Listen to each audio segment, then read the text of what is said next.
something has to change because people are not okay.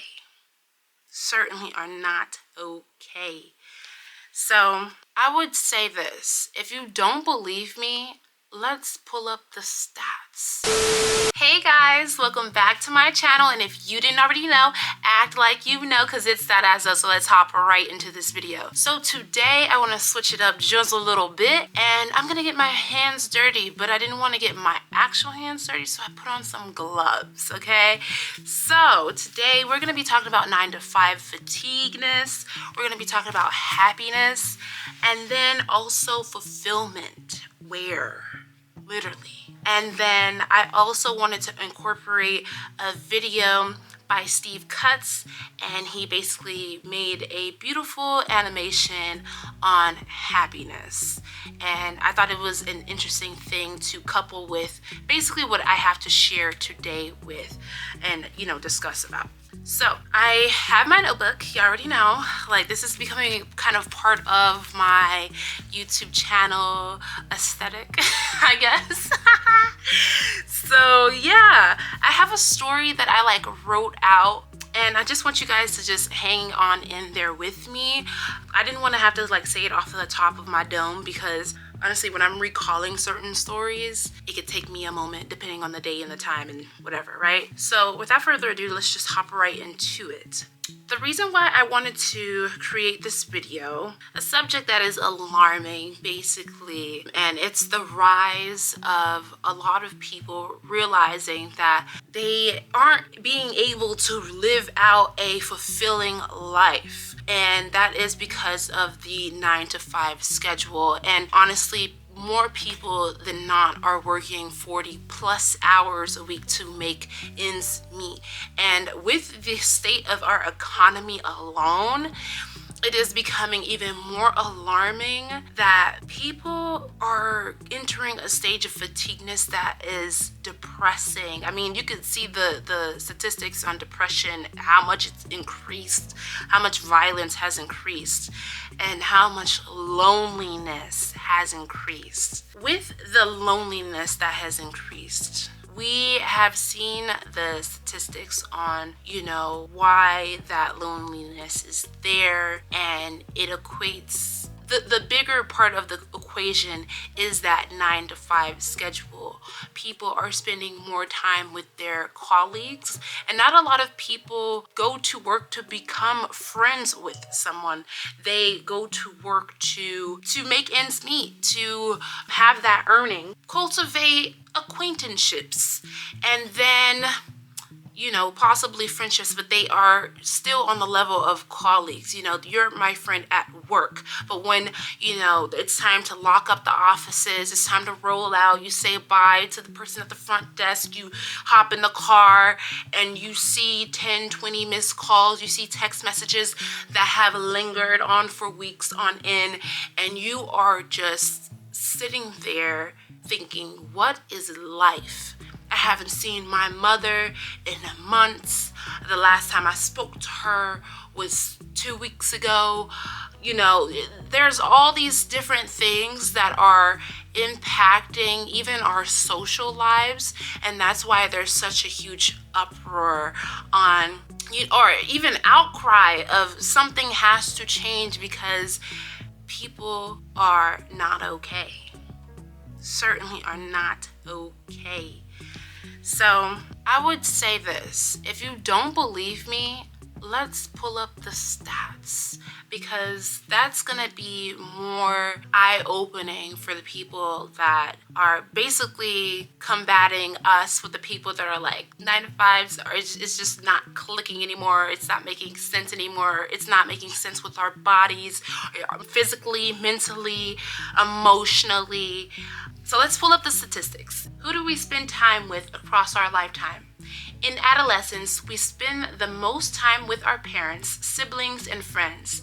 As we enter adulthood, we spend more time with our coworkers, partners, and children.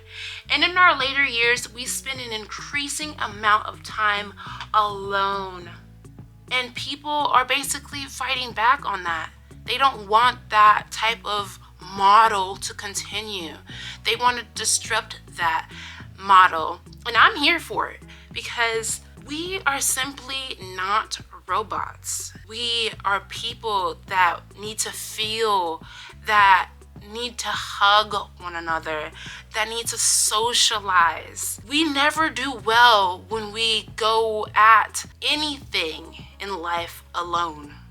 And if anybody has ever told you that they've gone somewhere or gotten somewhere alone, it's just simply a lie. We need each other.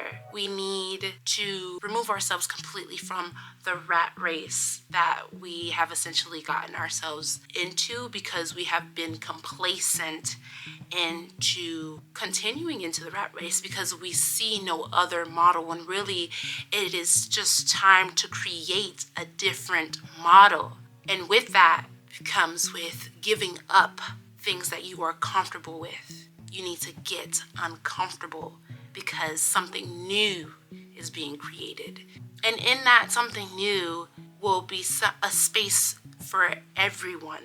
Truly, if we really take into consideration of what we value, truly value, there is space for everyone in it.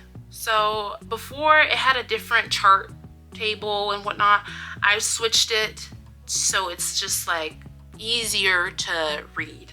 On the alone chart, as we're growing up from like age months 1 old to, let's see, that says 21, that actually makes so much sense that we have this little peak, that little spike up, because those are our formative years. Those are our academic years where we are surrounded by people, where we are being indoctrinated to learn how to socialize, learn how to basically be in community with one another.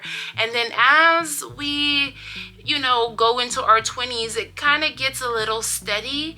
And then we start to see a little dip into our 30s. And then we see another spike going all the way up because we are getting older and people are passing away, and therefore there are quote unquote less people from your community and family around, which makes complete sense. So that's that. So then when we go to with friend, again, it spikes up because, we're spending our formative years, with people, like a lot of people, and we're in social spaces that construct those social relationships with people. But then as we grow older, we spend less and less time with friends.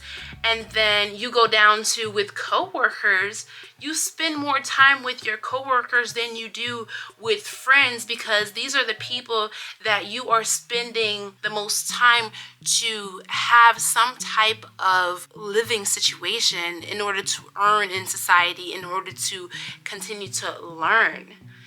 And then with your partner, okay, and that is if you choose to have a partner, okay, you'll spend a lot of time with them as well, because then, okay, we'll see the dip, and then we'll see a little spike after 60 years old, and then we spend the most time, because we already know in the late 60s, mid 60s, late 60s is when retirement happens. And then for the both of you, for the rest of your life, of how many years you live after that, which is like the average in the US is like 70s, early mid 70s. So not a lot of time actually at all. I'm gonna end that.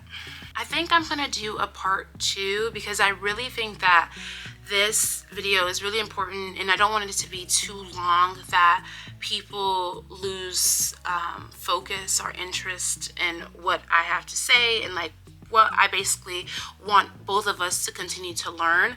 So let me know what you thought about this video down below. Don't forget to like, comment, share, and subscribe, and I will see you guys in the next one in part 2. Bye.